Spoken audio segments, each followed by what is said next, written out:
morning.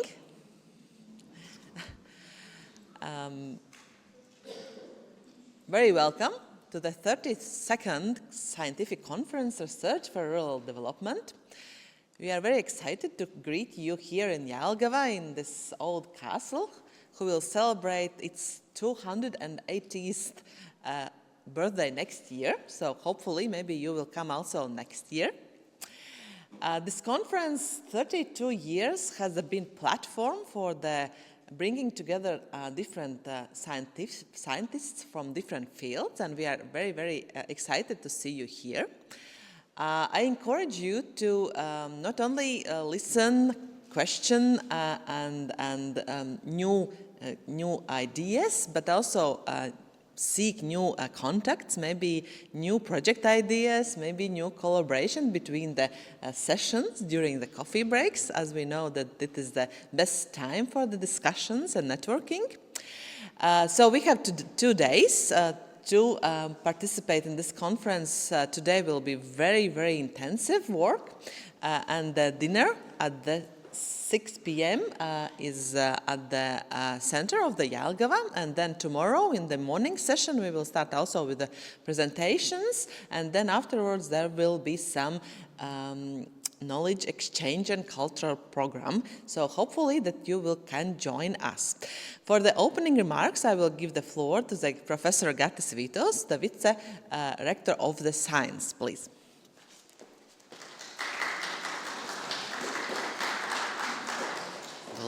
Hello everyone, it's my pleasure to open the conference. It's the 32nd conference. As you see, it's a well-established conference in our university.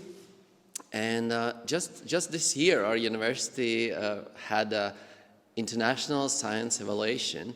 And in that international science evaluation, it was pointed out that in the future years, it will be very important to increase the mobility of the students and researchers around Europe, around the world. And one of the tools to increase this mobility is participation in the conferences.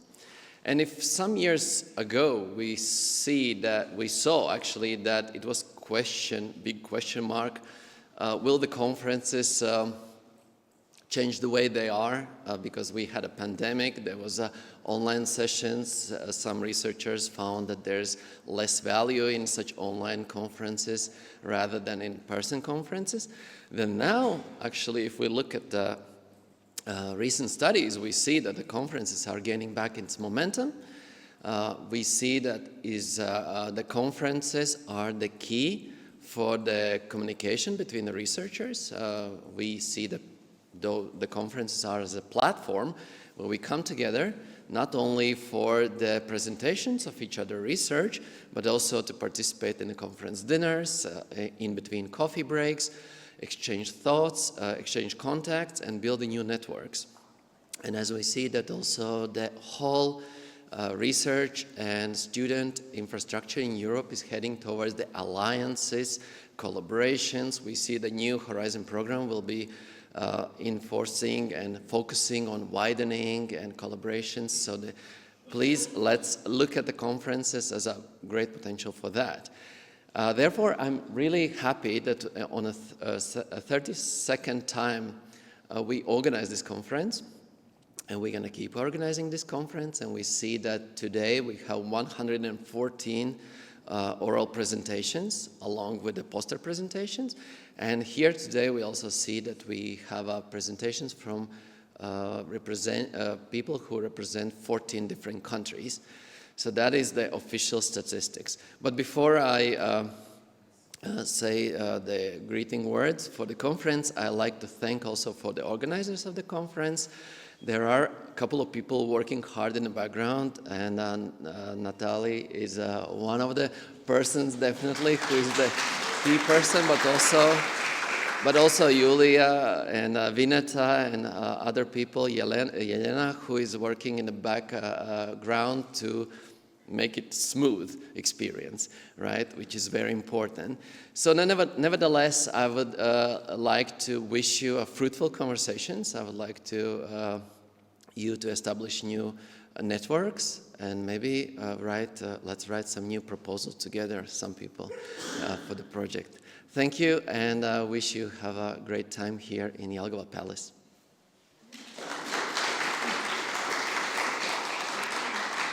Thank you. And then, before we start the first presentation, some technical notes. The certificates will be sent electronically. If you need the certificate very, very fast, please contact the organizers. They will prepare that as soon as possible. But for all of rest of us, then it will come in your emails. And then please be aware of your time during the sessions, because we have quite tight schedule. And for those who are speaking here in plenary session, please be close to the microphone or adjust it, because we have also the streaming online, so the colleagues on the other side of the screen can hear you. So we will have 15 minutes for the presentations, following some minutes for the discussion and questions. I encourage you to also listen and prepare maybe some clarification or some questions. And we will start with the Ulvis Skadiņš from our university, and he will speak about advancing concrete structure research throughout interdisciplinary collaboration at LBTU. Please.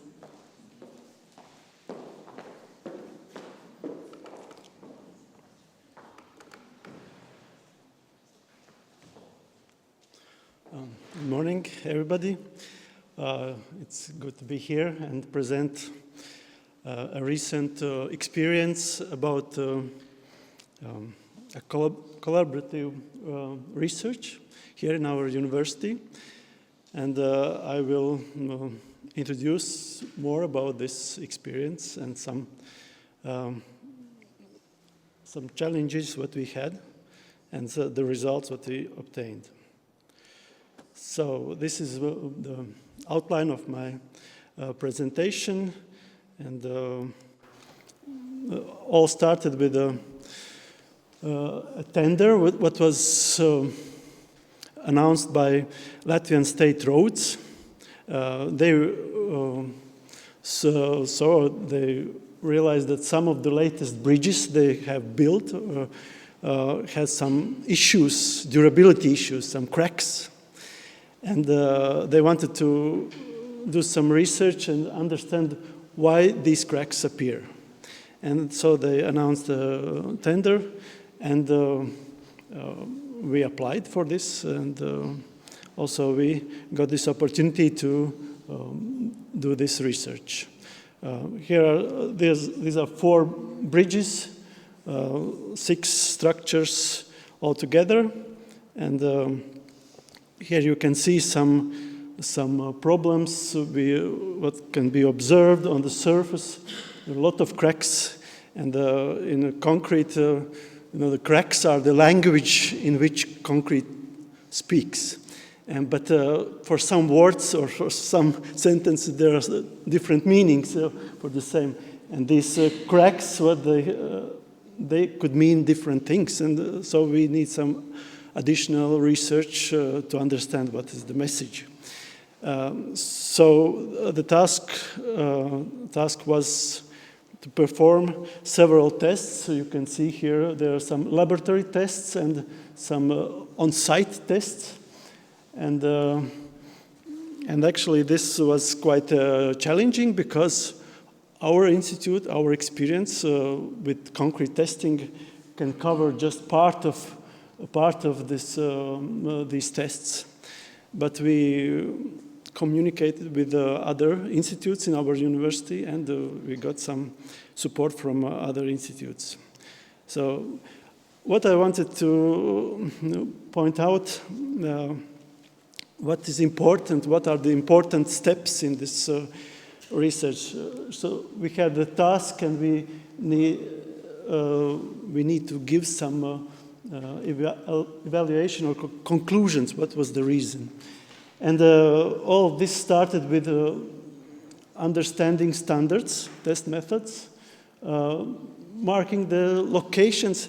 These are all points, what I show here, require some expertise. We need some expertise to or some experience with the standards, with the methods. But some of the expertise can be extended because this research, I would say it's multidisciplinary, and therefore there are some intersection areas where we have to expand our expertise during the project. And but in each, we need some basic knowledge, experience, and we can extend it. It's normal. So this is the standards and the methods, understanding them, following them, then finding the right spots on the structures. We cannot drill and take specimens from any spot on the bridge. We need to collect them to get these, extract these specimens, and then we have to prepare specimens. Then we have to test the specimens. We have to be able to use the equipment, understand how to use it. Then we have to present or report the results, and then we have to make some evaluation and conclusions. These are very important points, and actually we need a collaboration to perform this for each of the tasks.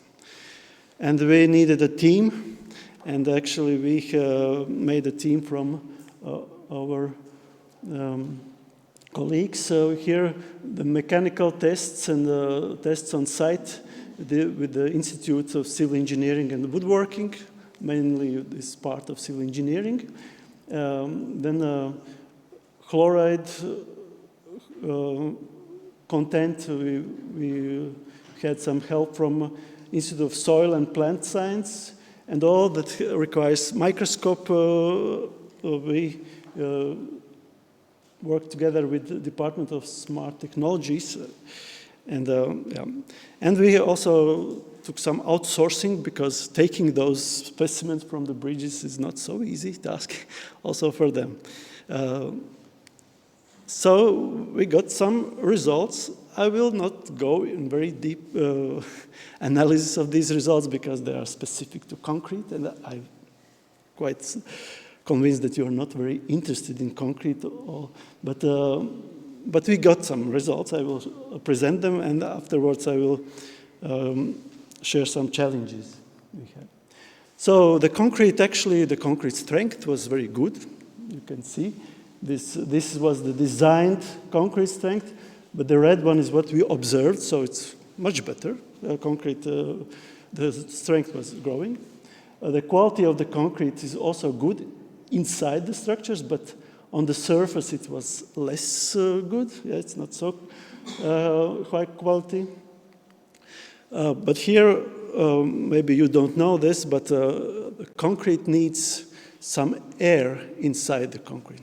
Not any air, but a qualitative air bubble system inside the concrete.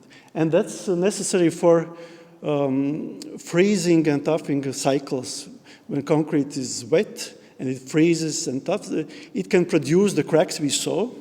But if there is a good system of air bubbles, pores, then we can avoid this.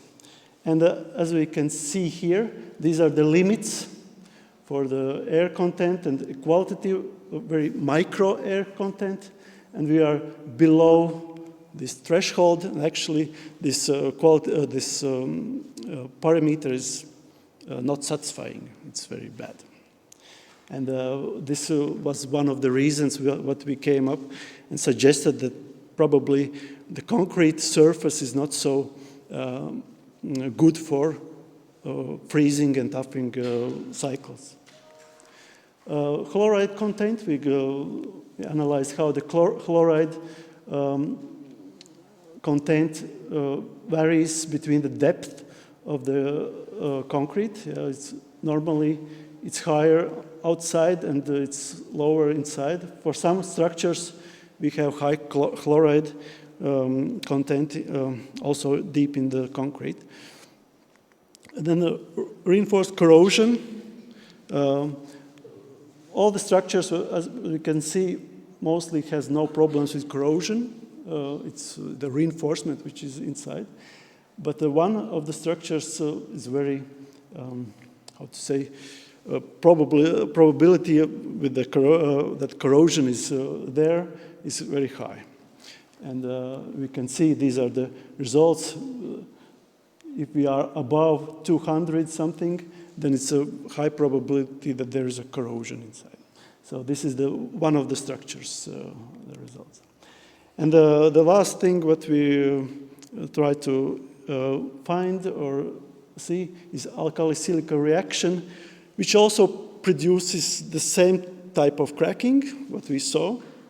And that's like a cancer of concrete, because it has some problems inside. There's a reaction between particles or this gravel of the inside concrete with the alkali solution, which is somewhere around. And then the cracks start from inside and they go outside. And this is what we were looking for, but actually in all the specimens, all different methods we used, we didn't find any signs of this alkali silica reaction. So the main reason could be the air content. So I wanted to stop a little bit and share about the experience, what we had together, working together, different institutes, different experts. And the project started last year around this time, and it should end. The deadline was 19th of November last year. And but we realized that nobody actually dies after deadline. And we couldn't manage to finish at this deadline, because right before this time, we realized that some of the data, some of the results which were presented from some of our colleagues were a bit suspicious. And with my expertise, with my knowledge, and also some colleagues, we saw that they are wrong. Something is wrong in the methodology or something like this. And we had to re-evaluate these data. And therefore, it took some time, and we got the results correct. We found the problem. We found the problem. It was a methodological problem, and we found it. And we had to do it all over again, not all, but part of this. And then we got the right results, and we could present. But this could take some time. And the problem was actually, I think, if you see all these points, the problem was in these 2 points. A person who knew how to use tools didn't understand how to interpret them, because it was this intersection zone area where we need to expand our expertise. And so there was some lack of these hard skills, and therefore the results were not correct.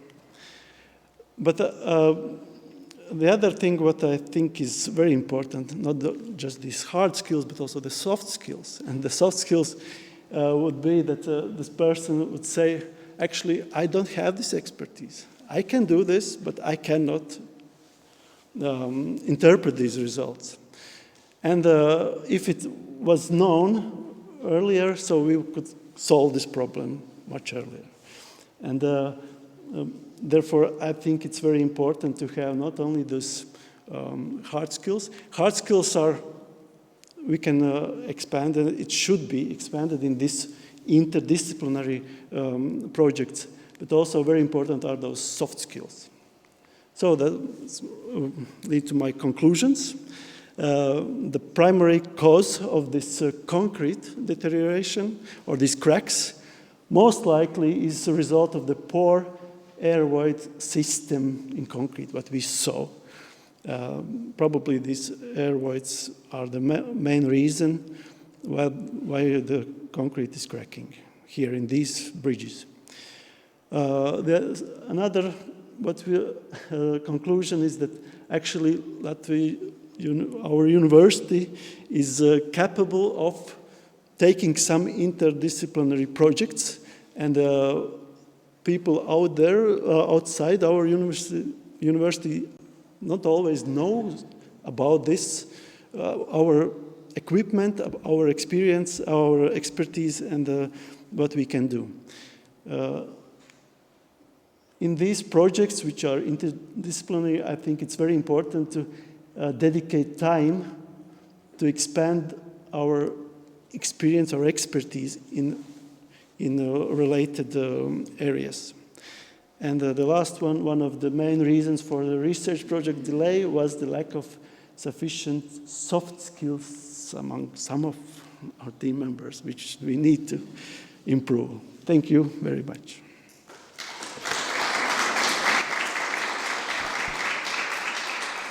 Thank you. My question is, are all bridges safe?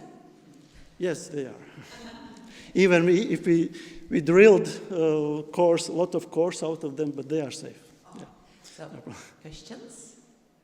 Yes. Yeah, thank you for presentation. My question would be, so what causes the big deterioration of the bridges? Not only the concrete quality, but in Jelgava, for example, I know there's issue with the trucks crossing the bridges, and the government tried to reduce the trucks. But sometimes the trucks, anyways, they cross the bridge and could be posing some damage to the bridge. What do you think is the main cause for bridge deterioration? Is it bad materials, or is it misuse of the bridges? Mm-hmm. First, what are the problems with bridges can be different. One is with the structures, the problems with the structures, or with the deck on the top, where mostly the deck problems are related to loads, the traffic, what we have, but also that this heavy machines or trucks that coming, they are causing some how to say, cyclic loading, and we can face some fatigue-caused cracks. And if the load is high enough and with the repeats very often or frequency is very high, then we can have some cracks of this one. But in our case, actually, what we saw in these bridges, the main problem was in those areas where atmospheric influence is very high, the rains or the salty waters when they pour down. These areas are more deteriorated than the others. Okay, thank you. Thank you. So we started with a very, very fundamental issue or topic as concrete.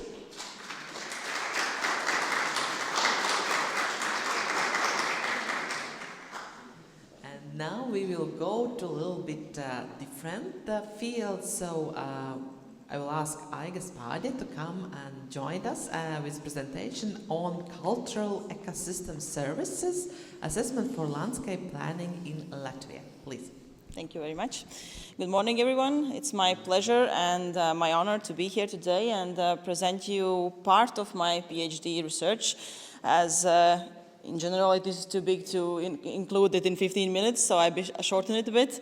Yes, as host mentioned already, my name is Aigas Pāde, and my supervisors were Daigas Kujāne and Natālija Ņitauska, which were also my biggest supporters.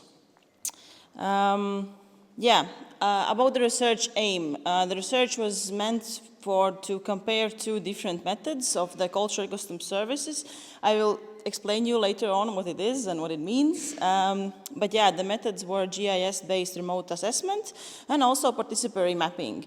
And the idea was to kind of see which of those two methods are the most valuable, and their applicability in landscape planning are the easiest and the most resource kind of efficient. And the methods include a lot of different methods, but some of them you can see in the pictures. Also the field assessment approach in walking, cycling, and different kinds of ways. And while doing that, also some communication with the locals came up. You can see them hiding in some corner of the picture. And yeah, also the methods I use, I will explain you later on. About the theoretical background a bit, ecosystem services are defined as the contributions that ecosystems provide to human well-being. But within this framework of the research, I kind of expanded a bit this definition, let's say. As a landscape architect, the landscape architect sees the landscape as a whole, not only the things that nature kind of gives us. So I also kind of included the human-made or man-made objects and elements in the landscape who and which provide the benefits for the society.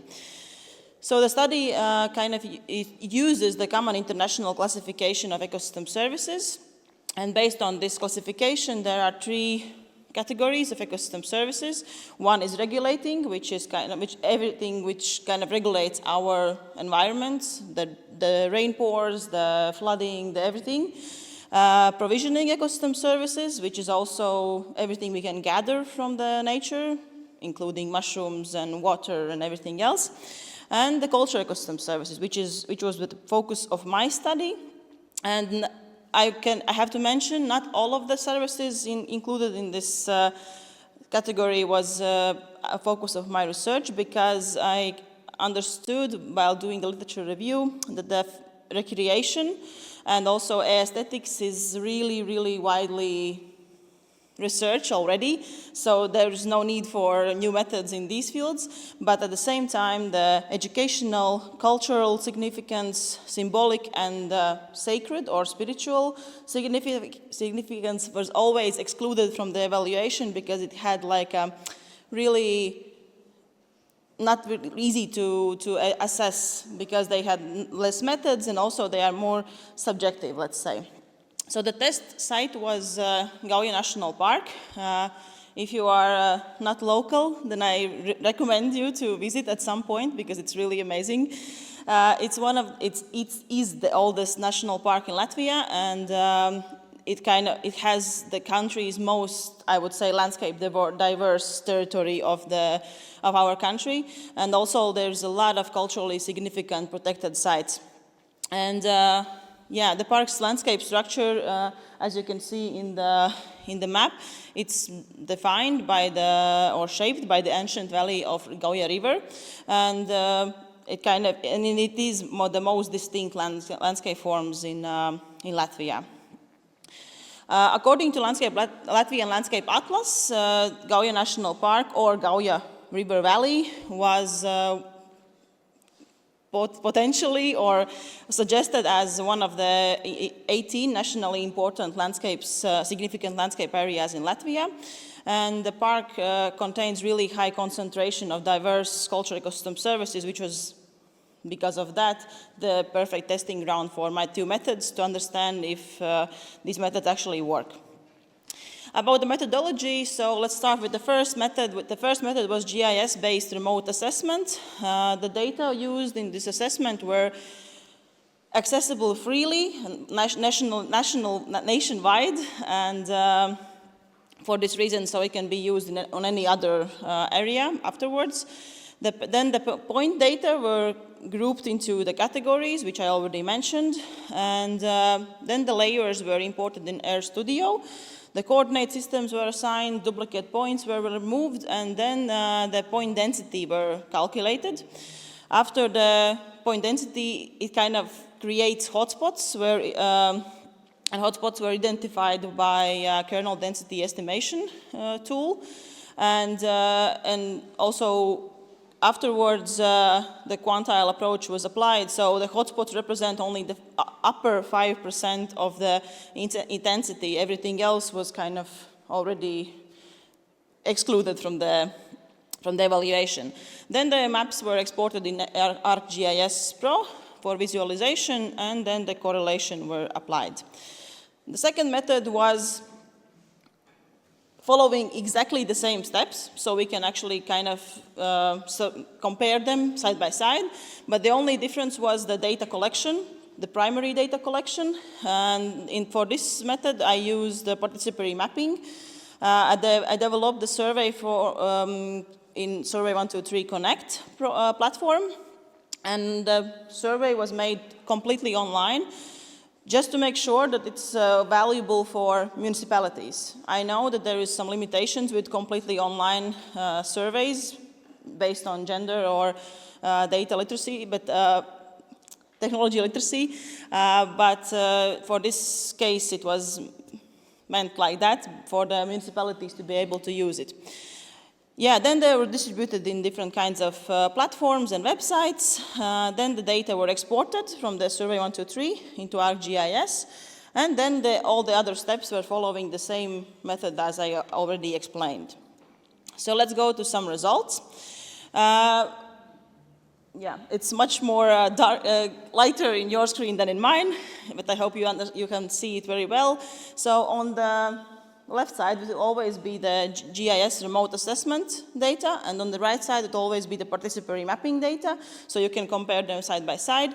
And let's start with the symbolic value. The symbolic value represents everything that gives us the sense of place, or feeling that we are home, or feeling that we are proud of our landscape, or whatever.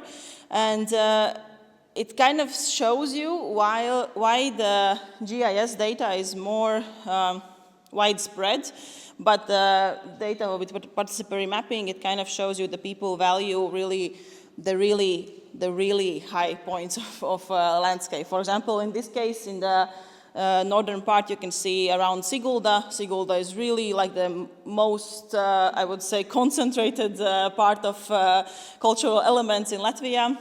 One of them. And also, you can see that in GIS, in the middle part, that's Līgatne, and Līgatne is one of also like the peaks of cultural value.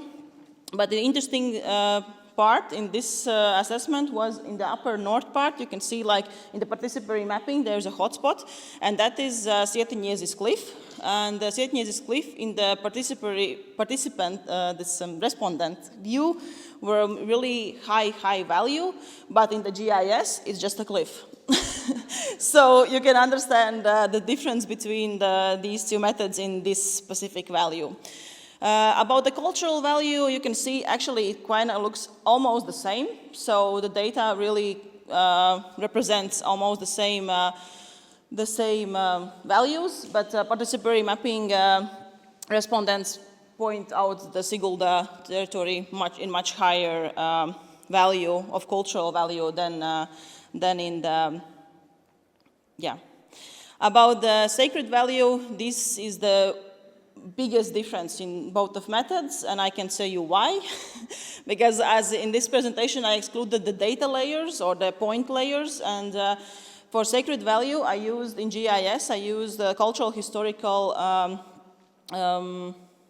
protected areas, which includes different kinds of ancient cemeteries or ancient burial grounds, which are not visible in landscape at any point.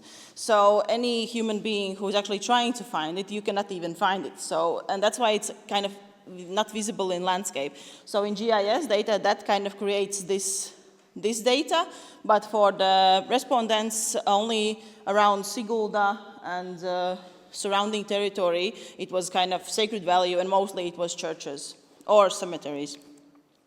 And for the educational value, you also see that this, like, it's quite similar, only that around Līgatne in the center, respondents pointed out much more higher value. And again, Sietiņiezis Cliff is in high educational value for respondents, but not so much in the GIS. And that kind of brings us to the all completed together view of both methods. You can see that most of the points are kind of the same, let's say, but the only difference is the Sietiņiezis Cliff. You can see in GIS, this method, it's completely almost nothing, not visible, but just a cliff in one of the ecosystem service values. But for the respondents, it's really, really high potential and high value in all four ecosystem service categories. So so the method needs a bit adjusting, let's say, to be more precise with to match. But yeah, and the conclusions. The GIS remote assessment shows the potential, what we can have in the landscape, but the participatory mapping shows socially recognized and experienced values, what actually people feel and see. So it's nice to compare them if they actually match. Educational values overlap most clearly, as I explained, with Ligatne and Sigulda as the main intensity centers. Symbolic and cultural heritage values show that public perception of place-based and integrative kind of feeling is not often recognizing the landscape complexes, rather it's recognizing landscape as a complex, not like individual points, let's say. And sacred values, as I explained already, show the largest gap, and this is one of the examples in the picture. How can we make those burial sites or archaeological sites visible for people or in the landscape? This is archaeological excavation in Jojeri burial mound, and there is a sign, what they found there, what is it, what was there, and a bit of history. So kind of, if this creates some kind of path or whatever tourism opportunity, then this can be visible also in landscape. I'm not saying that all of those points need to be like this. And yeah, the main thing is the cultural ecosystem service mapping can support landscape planning and also protection area management or creating some zones. But results really depend on the data or the data availability and institutional capacity. Because I mentioned this was meant for municipalities to use the easiest way, and as we know that not always the municipalities has the time or the resources to kind of go through difficult methods, so I try to use the most easiest ones. Thank you very much.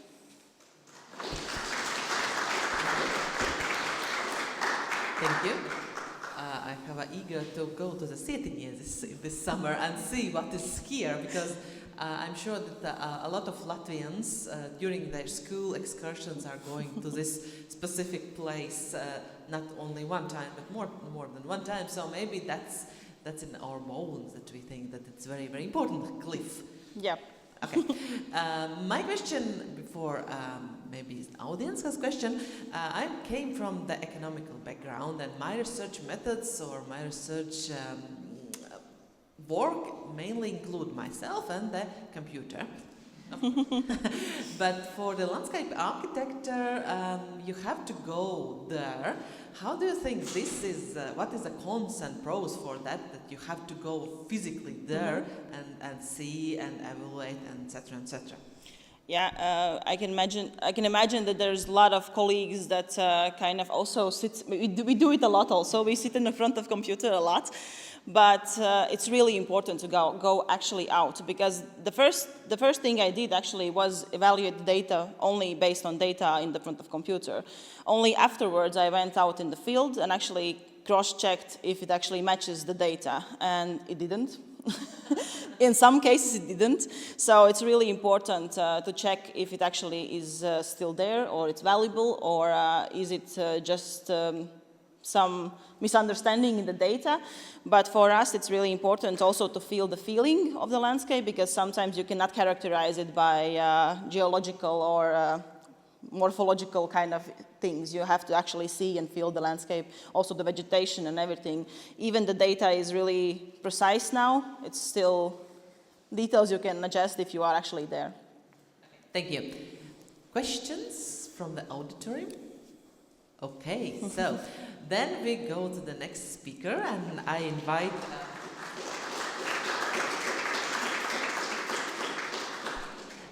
Lās Malītīte Ķurbe, and she will speak about the role of social enterprises in building social capital in the education sector in the Zemgale. Zemgale is one part of the Latvia for our foreign guests.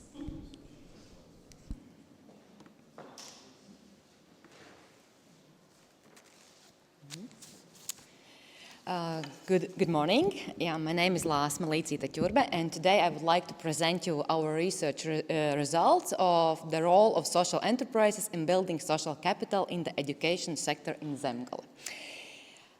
From time to time, I hear stories from parents who are saying that my child just doesn't fit in the existing education system. Or even worse, the system has already written him or her off. And this is not just about kids with mental disabilities or with some clinical diagnosis. Sometimes these are just simple kids who are a little bit different and who feel lost in the classroom with 30 other kids. What usually follows next? Usually one of two scenarios. The first, the struggle continues. The kid maybe continues to disturb the classroom and diminishing his own potential. Or another scenario that parents have a will and they can afford, so they are searching for alternatives. And very often they find these alternatives in social entrepreneurship sector, which usually provides different approach in learning. So these situations motivated me to make a deeper research, and not just to see how one organization may help to one or two kids, but to look a bit broader, what actually social enterprises can do in this education sector. Can they create social impact in educational field, and can they create social capital? According to the previous researches, we can see that there are plenty of researches about social capital. And the research show that social capital can reduce social and economic problems, can strengthen community well-being, can foster entrepreneurship and innovation. And from the other side, there are plenty of research about social enterprises, which are very often seen as a primary catalyst for social capital formation.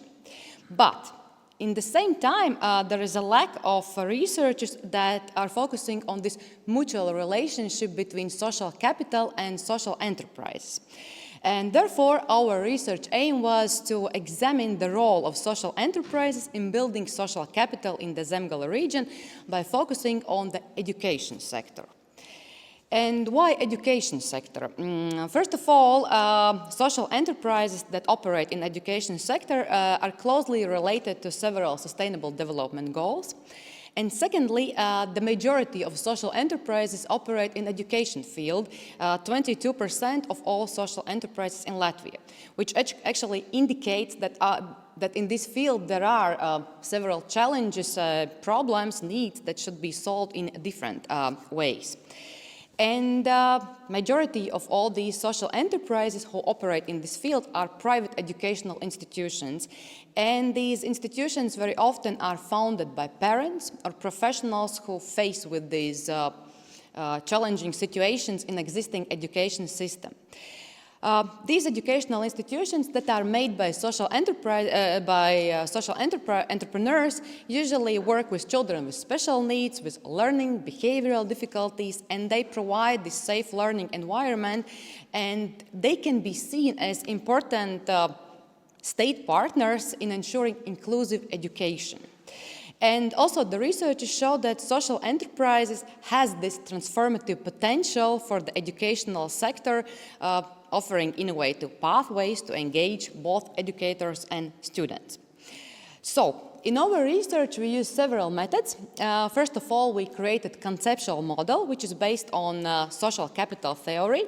And then we tested this theoretical model in practice by performing case study analysis of two social enterprises that operate in Zemgale. And also we made a focus group discussion with stakeholders to understand this situation deeper and broader. Shortly about these case study chosen enterprises. First one is Barboletta. It is a social enterprise that created and have created a pretty innovative learning tool. It is called a balancing platform, which helps kids to focus their attention and motivation during the learning process. And the second company is Sajūtu Māja, that is private education institution which provides different learning methods and tools and provides safe and emotionally, spiritually different, let's say, learning environment. So, about research results. So first of all, to make these research results, we worked on the theoretical part and we created this conceptual model, which is based on social capital theory. And according to social capital theory, social capital can be categorized in 3 dimensions: structural, cognitive, and relational dimension. Structural social capital is looking on the strength of the ties and ability of social entrepreneurs to make connections with different stakeholders, internal ones and external ones. And it is possible to analyze this structural capital by looking on the network size, density, and other indicators. Cognitive dimension shows the shared understanding of values and goals, and this dimension can be measured by such indicators like commitment to collaborate in the new projects, free exchange of knowledge, etc. And the last, relational dimension shows the personal relationship that social entrepreneurs have developed with others over the time. And according to our conceptual model, social enterprises create, of course, social capital and social value in education sector. So, and if they successfully create the social capital, they actually can improve their operating results. So, what we found out? Regarding structural social capital, we found out that social entrepreneurs create cooperation with different stakeholders, of course, with primarily with the internal ones, with parents, local community, also with volunteers, and also they create partnerships with external stakeholders like schools, municipalities, different health institutions, and these cooperation forms can be pretty different. This can be common projects. For example, Barboleta organizes different trainings, seminars, and based on the cooperation, they can improve their operating results. They can attract sometimes even financial resources. Sometimes they can also attract some premises for free from municipalities. And also, of course, it improves their visibility in society. Of course, they face with several challenges as well. Very often, social enterprises in Latvia are small or micro companies, and the one person usually is sitting on the several chairs and doing several tasks, which is not very effective, of course. So they are struggling with this, but and this limits their operations as well. Regarding cognitive social capital, we see that social entrepreneurs actually, by educating and training different stakeholders, they can increase their visibility, and in this way they also disseminate their common values.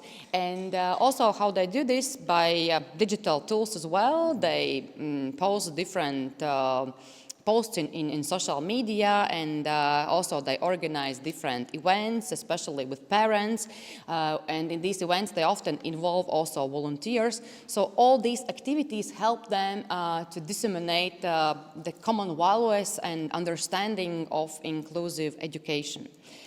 And regarding relational dimension, we can see that, by involving these different stakeholders, social entrepreneurs create horizontal relationship between community groups, and these results show that teachers and parents don't see themselves as like service providers. They feel like one family.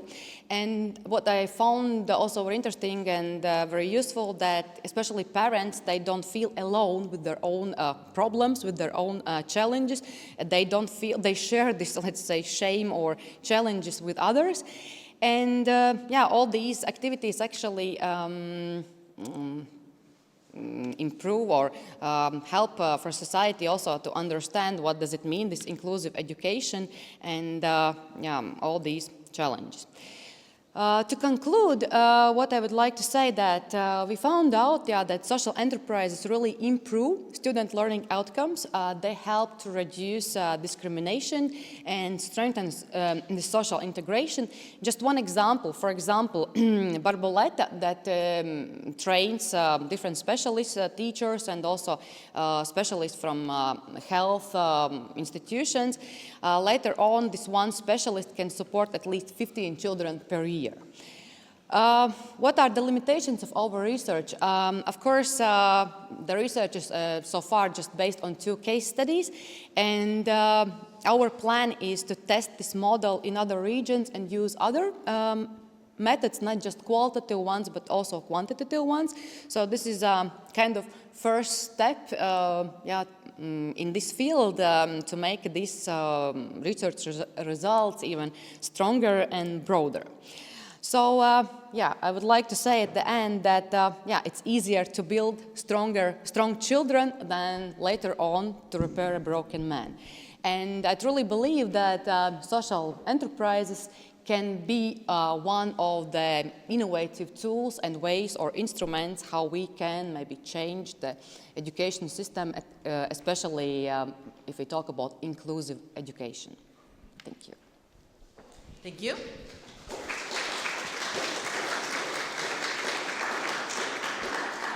How would you say, what is the place for this social enterprises in education regards to the formal education institutions?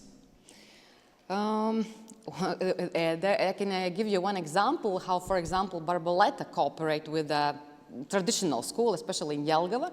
So because the company is also located in Jelgava, one of the schools, I think it was Jelgava Tehnoloģiju Vidusskola, they bought this balance board for one class by cooperating with municipality.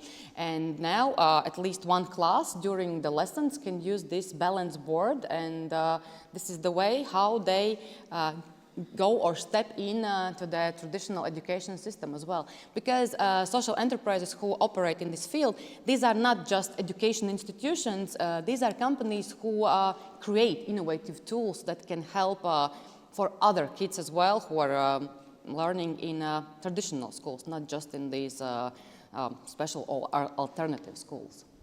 And in Latvia, we have this strong direction to inclusive education. Mm-hmm. And how, in that light, how do you see the future of that kind of educational options in the future in Latvia? I think that already the educational system has proved that inclusive education in traditional schools doesn't work because the classes are big, usually 25, 30 kids in one class, and there are plenty of stories that one kid can disturb other kids. And as I told, it's not that this kid is with mental disabilities, not always. These kids just need a different approach. So I think that such alternative schools should be strengthened, but they need, of course, kind of support from the government. So far, they don't have kind of special support, or at least it's not sufficient. But I think such schools are necessary, and they prove that they can improve the results of these kids, because there are plenty of stories that the kid, for example, about this Barboletta as well, there were situations that the kid in the first class couldn't successfully learn. He couldn't read and wasn't bad in mathematics. So the parents moved this kid to the Barboletta. At that time, they had also the school, not only this learning method, but also the school. And after a year, the kid was the best in this class. He could freely read and do all these tasks in mathematics. He just needed a different approach and different environment. Thank you. Questions? Okay, during the coffee break, I guess. Thank you, Lasma.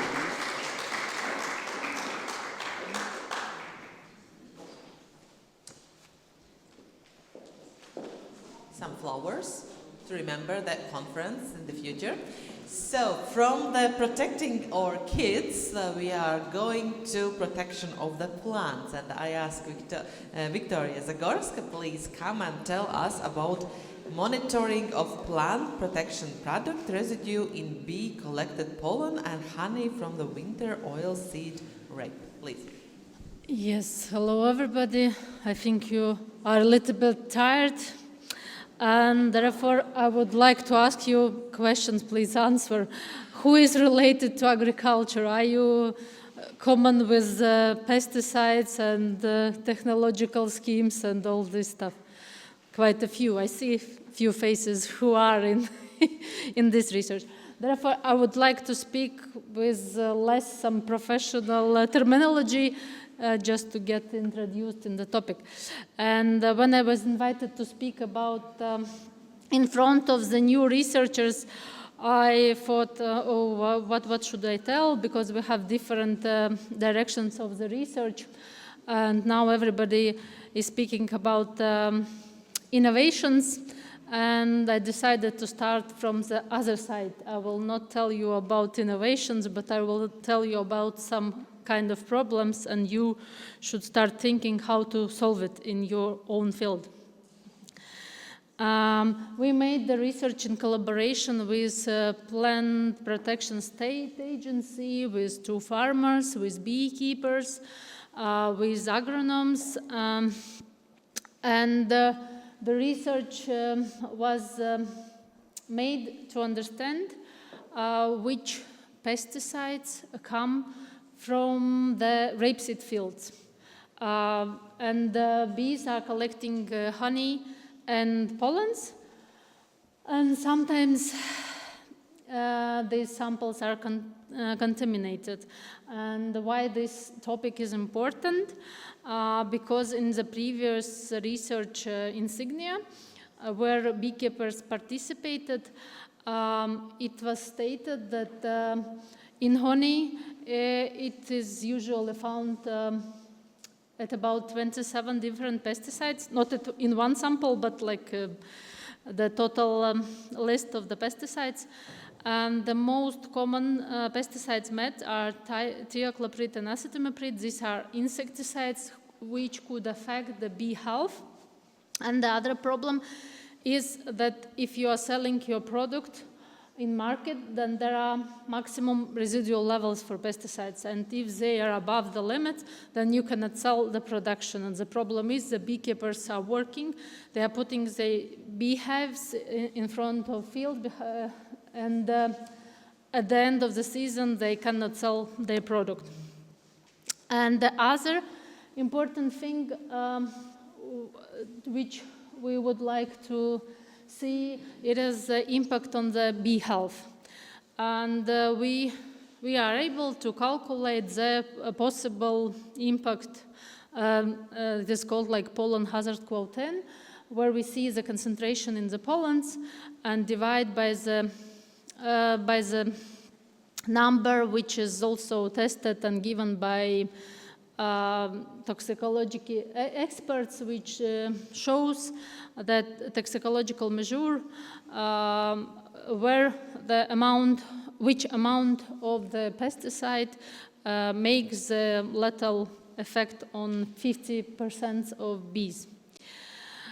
And the third thing which we wanted to achieve was to be like a bridges between the beekeepers and farmers, to start dialogue, to speak that it is important to spray in allowed times, to spray allowed pesticides in allowed doses, and maybe to speak about how to combine the pesticides used. And in total, why this topic is important, like AgroScout motto is improving agriculture improves lives. We agree with that, because if we produce food safely, sustainably, then we boost farmer income, increase food security, and promote also environmental health, because in this case we were testing the health of bees, but in other way, pesticides also are stay in the water or in the ground or soil, and it doesn't disappear like in one moment. Then we come to the aim of the research. Then, yes, the main aim was to determine the presence of residues in beekeeping products. 4 beehives were located beside the rapeseed field, and pollen samples were collected every 2 days within the 7-week period. That means that we could catch the maximal amount of pesticide which they were in contact while collecting it. And there were 3 honey sample frames, but the weather was not so good, therefore only the sample from the 21st of May, which was put on 21st of May, was sent to the analysis. We also looked to the technical guidelines for determination of maximal residual levels in honey, and the fields were quite big. One was 100, another was 60 hectares. There were no flowering other crops around these fields, and not other plant protection products were not used in the beehives. The screening was made for more than 600 pesticide residues, and all the groups were included: fungicides, herbicides, and insecticides. But the main attention was put to the insecticides, as they are more harmful to the bee health. And were screened like allowed pesticides, insecticides, and prohibited as well. Then, if we speak about the lands, fields of the rapeseed, then as we know, bees are commonly flying for 3 kilometers, even more, but we made the analysis of the fields which were around 3 kilometers from the point where the beehives were located. And a place in Barotses was quite well balanced. There were a lot of forest stands and permanent grassland, and there were only 36% for agricultural fields, and mostly were grown wheat and rape, and represented rape fields.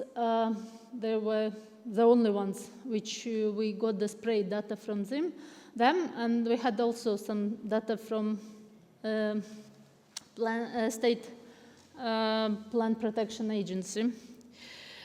Here we can see the products used, and the main thing which we would like to put attention that usually agronomes, farmers use acetamiprid. It is a systemic pesticide which keeps in the plant for at least 2 weeks. And, but in this case, farmers were thinking about how to reduce the impact on bees, and during the full flowering, they did not use systemic pesticides. They used only like acetamiprid, only cypermethrin or tauflavinate during the flowering. In this case, tauflavinate was used. And as a result, we can see the in blue color, there is the date when the insecticide or other pesticide was used. And in black colors, we can see the sampling residues we got from the date when it was collected and sent to the analysis. And as the conclusion is that for example, if we use acetamiprid systemic insecticides before the flowering, then we find it in very, very low concentration, and the PHQ value is quite low. It is below 50. It means the impact on bee health is very low, and MRL values of honey are not also above the limits. And tauflavinate also was used during the flowering on all the fields, but the levels of the residues were quite low. And this is positively evaluated. And in honey samples, the residues were also very, very low, below the limits. And it would be very nice if in all products the residuals will be like so. But if we compare in this research gained data with other research data, then usually we find the residual levels above the MRL limits, even though we are collecting samples from longer periods. That means that we do not catch the maximum, but still we usually see the limits above the MRL. In other case, biles, in 3 kilometer radius, there are 70% of agricultural lands, and we were suspecting that there will be quite higher amounts of pesticide residues, but we did not find, I would say, nothing. And using the azidimetry because before flowering did not put some impact. It was found during some 3 weeks, but as we can conclude, it did not come from the rapeseed field. That means that it comes from other crops. And the delta metrines was using during the flowering period, and it was not also found. In total, interesting situation was what we found out, that we found the glyphosate was used during flowering period, but it was used in other field, and still we found the residues at the level 0.6, which is quite low, comparing to the results we got in previous research, because glyphosate also is one of the problems, so one of the pesticides which is found in levels above the MRL level. And the other problem or issue, it is like Quizelafop herbicide during all the season we were analyzed, and boscolid also. In total, these samples were quite clean. In honey, only 2 residues were found in biles, glyphosate and acetamiprid, but below the MRL limits. In barrows, only 3 pesticides. Beekeepers were happy, and they said that we would wish it would happen always. And the main conclusions are that rapeseed is not the only source of contamination, and a wide range of different pesticide residues were found in pollen and honey samples. And they are also usually come pollens and nectar is collected also from flowering weeds, field margins, grasslands, and other neighbor crops. Bees are not necessarily flying only on the crop. And the other conclusion is that farmers should speak with beekeepers and with researchers and find the best solution how to provide high efficacy to get high yield while keeping the lowest impact on the bees and on the environment. And using selective products is recommended. And researchers should popularize the other products and other solutions which can be used while having the main effect on the diseases or pests. And higher residual concentration do not necessarily mean the higher pHQ values, but for the product, the MRL value is important, and sometimes the impact on bee health is not an issue, but MRL level is an issue. And the main conclusion also is that herbicides are made quite frequently.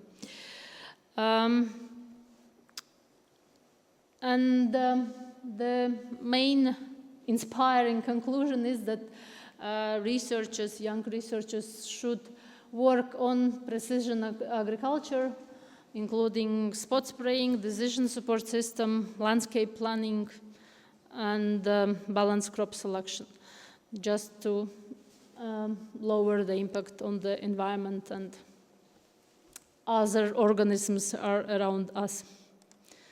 Thank you.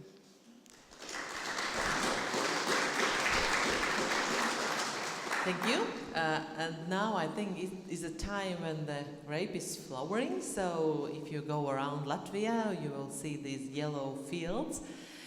My question is, the question is old as the science and agriculture. How can we balance or harmonize interests of the rapeseed owners who would like to have the better yield and the bee health and bee interests, and us as customers who wants to buy cleaner honey?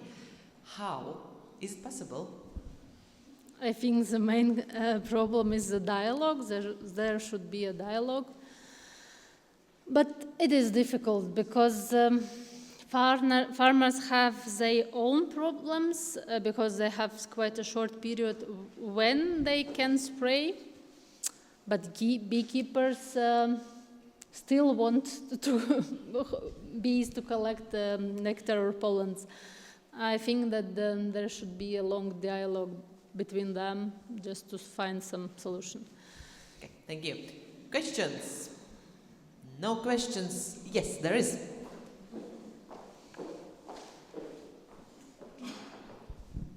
Thank you. I will have more questions when we will discuss, but what do you think? Okay, for the bees, they will live only for 20 days, summertime, they will die, okay, but what about us? Do you calculate some accumulated effects of these residues? For people, I would divide this topic because, for example, for the food products, there is the agency EFSA, European Food Security Agency, where the toxicology experts are working, and they are calculating the amount of pesticides which is allowed to consume by not affecting the human health. It depends on the toxicological experts. It should be so, yes. Thank you. Thank you. So thank you. Yes, one more question. Yeah, thank you for presentation. Just one question from the consumer point of view. If you choose organic honey, that means, because you said the bees are flying random, within certain distance, but random. So if you buy organic honey, that means no residues, or that means very little residues? Do you know about this? Yeah, I would say it should be like so, because organic should be without pesticide residues at the level of 0.1 milligrams per kilogram. There is a limit of detection. But it is the problem, it is the problem for beekeepers that it's not so easy to find a place. And you go the accreditation process, maybe when you take sample it is without pesticide, but maybe in some case if bee decides to fly far more away, then there still can be residue, yeah. Very sweet topic. Thank you, thank you.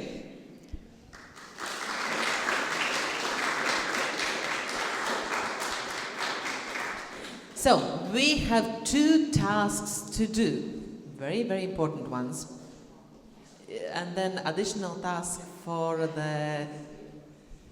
I would like to say a big thank you to Zane, because she is our annual moderator of plenary session.